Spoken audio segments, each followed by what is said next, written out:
Halo teman-teman semua.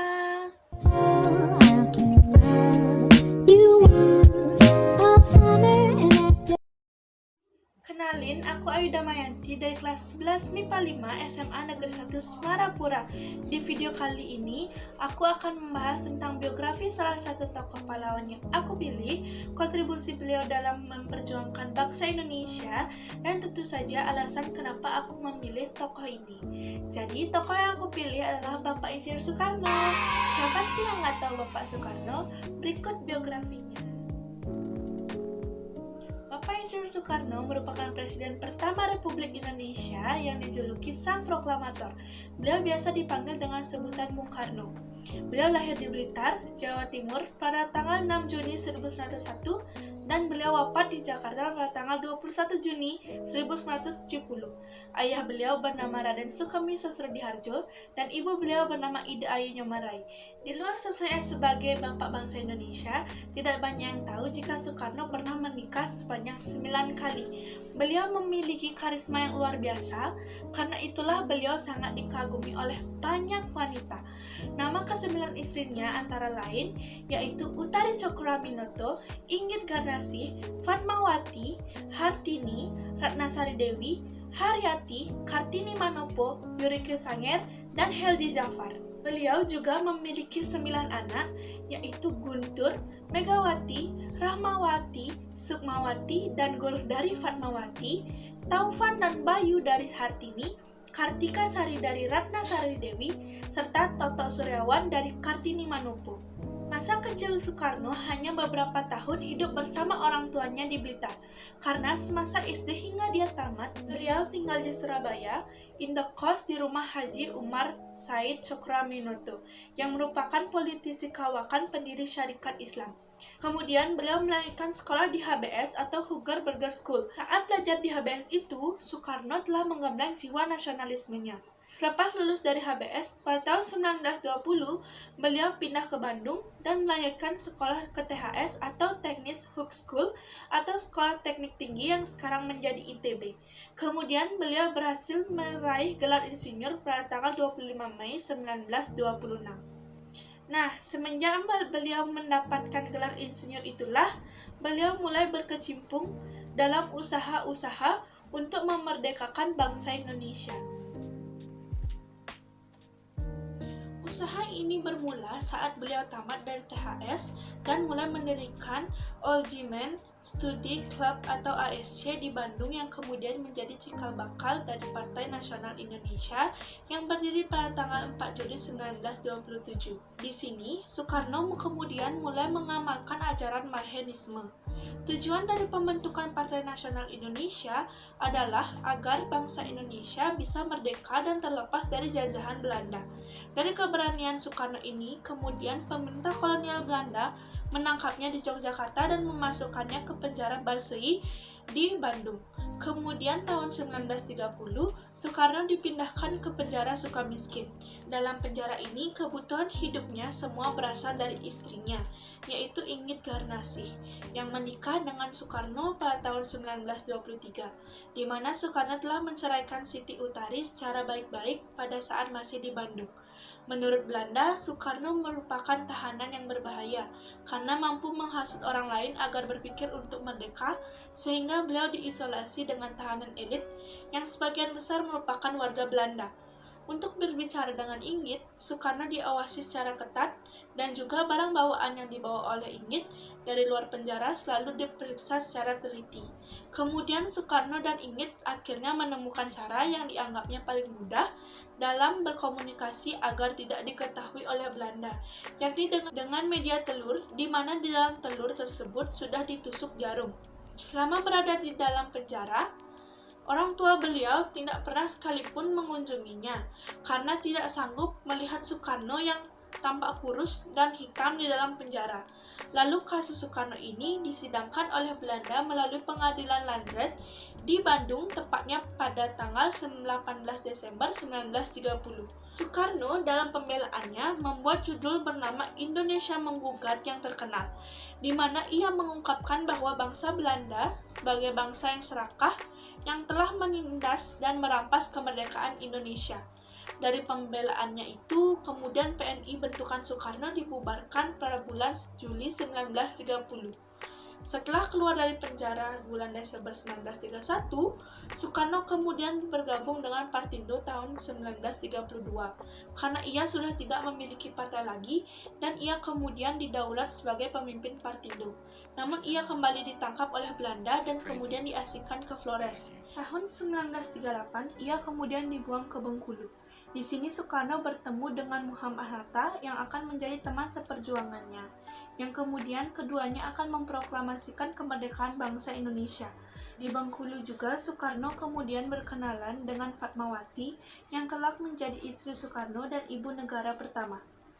Tahun 1942, kekuasaan Belanda di Indonesia berakhir setelah Jepang masuk menyerbu Indonesia. Soekarno kemudian kembali ke Jakarta dan Jepang kemudian memanfaatkan Soekarno untuk menarik hati penduduk Indonesia. Jepang bahkan menunjuk Soekarno untuk memimpin tim persiapan kemerdekaan bangsa Indonesia, yaitu BPUPKI dan PPKI setelah berjanji memberikan kemerdekaan bagi Indonesia. Soekarno bahkan sempat terbang ke Jepang untuk bertemu dengan Kaisar Hirohito. Segala persiapan untuk kemerdekaan Indonesia dilakukan oleh Soekarno, seperti merumuskan Pancasila dan UUD 45 sebagai ideologi dan dasar negara Indonesia.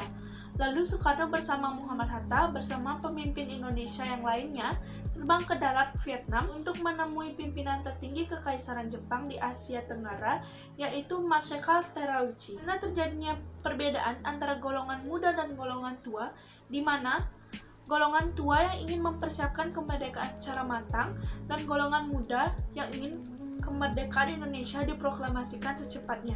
Kemudian membuat golongan muda melakukan penculikan terhadap Soekarno dan Muhammad Hatta pada tanggal 16 Agustus 1945. Keduanya kemudian dibawa ke daerah Rengas Dengklok dengan tujuan agar segera memproklamasikan kemerdekaan Indonesia dan menjauhkan mereka berdua dari pengaruh Jepang. Mengetahui Soekarno dan Muhammad Hatta dibawa ke Rengas Dengklok, membuat Ahmad Subarjo kemudian menjemput Soekarno dan Muhammad Hatta. Sultan Syahrir yang mengetahui hal tersebut marah terhadap para golongan muda yang menculik Soekarno dan Hatta dan menyuruh mereka membawanya kembali ke Jakarta. Tiba di Jakarta, Soekarno dan Muhammad Hatta beserta pemimpin lainnya menuju rumah Laksamana Maida di Jalan Imam Bonjol. Laksamana Maida kemudian menjamin keselamatan Soekarno dan para pemimpin lain serta mempersilahkan Soekarno dan Hatta untuk merumuskan teks proklamasi kemerdekaan. Bersama dengan Ahmad Subarjo, mereka bertiga merumuskan teks proklamasi kemerdekaan yang kemudian diketik ulang oleh Sayuti Melik. Pada tanggal 17 Agustus 1945, tepatnya di rumah Soekarno di Jalan Pegangsaan Timur nomor 56, Soekarno dan juga Muhammad Hatta memproklamasikan kemerdekaan Indonesia dari penjajahan Jepang. Proklamasi kemerdekaan inilah yang kemudian membawa Insinyur Soekarno bersama dengan Muhammad Hatta diangkat sebagai Presiden dan Wakil Presiden pertama Republik Indonesia. Selama pemerintahan Presiden Soekarno, Indonesia sebagai negara baru ketika itu bertahan dari berbagai permasalahan yang kerap menggoyahkan stabilitas negara Indonesia. Pertama kali dengan agresi militer yang dilakukan oleh Belanda yang kembali menjajah Indonesia setelah Jepang menyerah. Kemudian muncul pemberontakan PKI yang dipimpin oleh Musso dan Amir Syarifuddin, pemberontakan Permesta, pemberontakan Republik Maluku, pemberontakan Aprada oleh Wesling, dan pemberontakan Darul Islam oleh Kartosuwiryo. Indonesia ketika itu dikenal sebagai negara non-blok dan sempat berhubungan erat dengan Rusia. Selain itu, Indonesia melalui Presiden Soekarno membentuk poros Jakarta, Beijing, Moskow. Hal ini juga membuat Indonesia semakin berhaluan kiri, ditandai dengan semakin berkembangnya komunis ketika itu, di mana muncul istilah Nasakom yang dicetuskan oleh Presiden Soekarno. Indonesia bahkan sempat berganti sistem pemerintahan dari sistem parlementer menjadi presidensil dari tahun 1945 hingga 1960-an. Dan pada tahun 1960-an, pergolakan politik yang amat hebat terjadi di Indonesia. Penyebab utamanya adalah adanya pemberontakan besar oleh Partai Komunis Indonesia atau PKI yang dikenal dengan sebutan G30S PKI. di mana dari peristiwa ini kemudian membuat akhir cerita dari pemerintahan Presiden Soekarno dan juga Orde Lama berakhir. Dengan keluarnya Super Semar atau Surat Perintah 11 Maret di tahun 1966 yang terkenal dan masih menjadi kontroversi sejarah sebab naskah aslinya tidak diketahui keberadaannya sampai sekarang.